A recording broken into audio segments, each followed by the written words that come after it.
Rain poured heavily outside the wooden cabin, lightning flashing through the wide glass window. Inside, the fireplace burned low, crackling softly, filling the room with golden warmth. Alina sat on the edge of the couch, her breath uneven, her heart pounding as she felt the weight of his eyes on her. Ethan stood only a few feet away, his tall frame tense, his jaw sharp with restrained emotion. They had been avoiding this moment for months, holding back a storm neither could ignore any longer. Alina's fingers trembled as she brushed her damp hair from her face.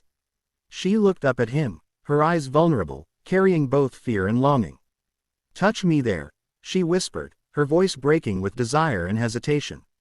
Ethan inhaled sharply, his throat tightening. The sound of her words cut through him like fire. His wolf-like growl escaped his chest before he could stop it, low and dangerous, yet aching with need. "Show me where," he demanded, his voice husky, a blend of authority and craving. For a moment, silence wrapped the room, only broken by the rain's rhythm outside. Alina's chest rose and fell as she stood slowly, moving closer to him. Her hand lifted, trembling as she placed it gently on his chest, right over the place where his heart pounded violently. The heat of his skin burned through his shirt. "Here," she whispered, her lips trembling. "I want to feel what you've been hiding, all this time."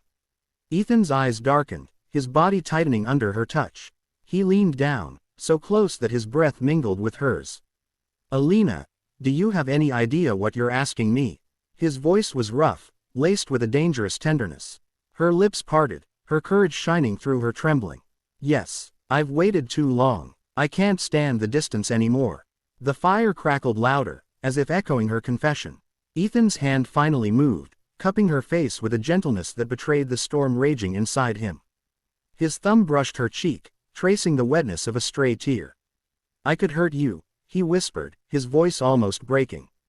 "You won't," she breathed back, closing her eyes, leaning into his hand as though her entire existence belonged there.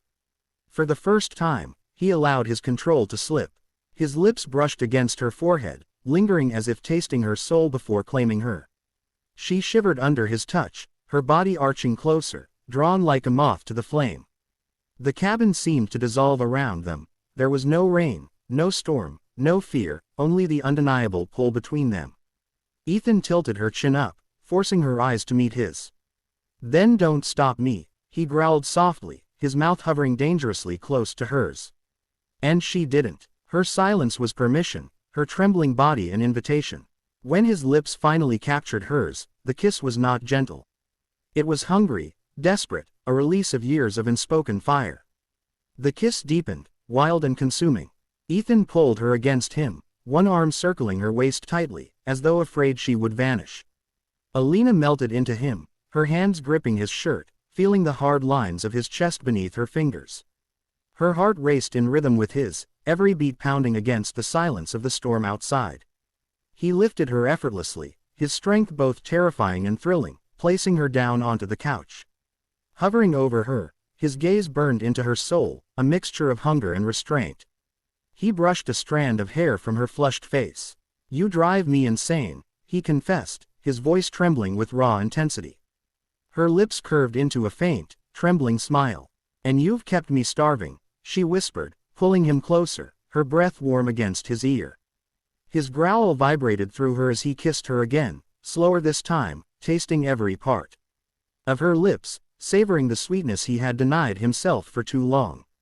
His hands explored carefully, reverently, as if memorizing her, while she guided him, whispering his name like a prayer. "Touch me there," she murmured again, guiding his hand gently across her skin, showing him the places where her heart ached to be known. His rough palm traced her softness with surprising tenderness, his breath catching at her vulnerability. Her bravery stirred something deeper in him, not just desire, but devotion. He pressed his forehead to hers, eyes squeezed shut as though holding back tears. "You have no idea what you mean to me," he whispered. "You're not just a moment, Alina, you're my everything."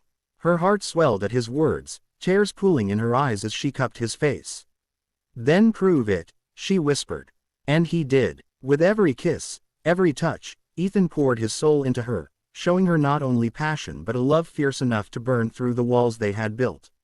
The night wrapped them in its embrace, two souls finally colliding, surrendering, belonging. Hours passed like seconds, and when the storm outside finally quieted, the silence was filled with only their breathing.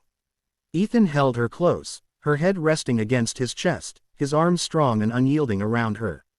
Alina's voice broke the silence, soft and fragile. "Do you regret it?" His chest rumbled with a quiet laugh, deep and reassuring. "Never. If I had to live only one night, Alina, it would be this one, the night you finally showed me where." Her lips curled into a sleepy smile as she drifted into his arms, safe, loved, and complete. For the first time in years, both of them felt whole, as though their broken pieces had finally found the missing half.